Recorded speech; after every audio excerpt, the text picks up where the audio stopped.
Korang tahu tak jenama rokok Dunhill? Sebenarnya asal dia bukan dari tembakau langsung tau, tapi dari bisnes kereta.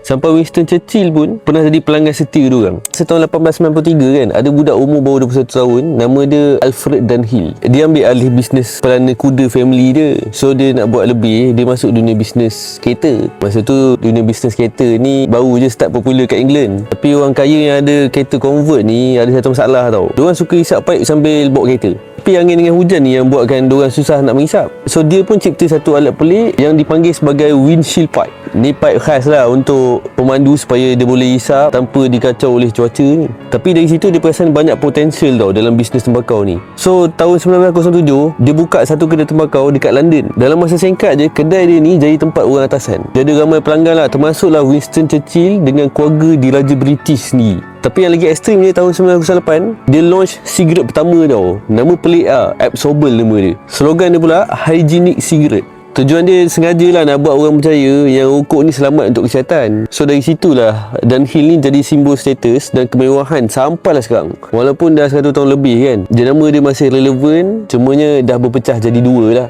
Rokok dengan cerut ni dia bawah British American Tobacco. Fashion dengan minyak wangi pula bawah Richmond. So wanita yang pasangan pokok atau korang sendiri dah cuba berhenti, still susah nak stop kan, kau masuklah live saya. Kita sembang sama-sama macam mana nak handle situasi ni. Kalau korang malas masuk live kan, tekan link kat bio, ada ebook seni berhenti merokok, boleh dorong korang, boleh bantu korang step by step.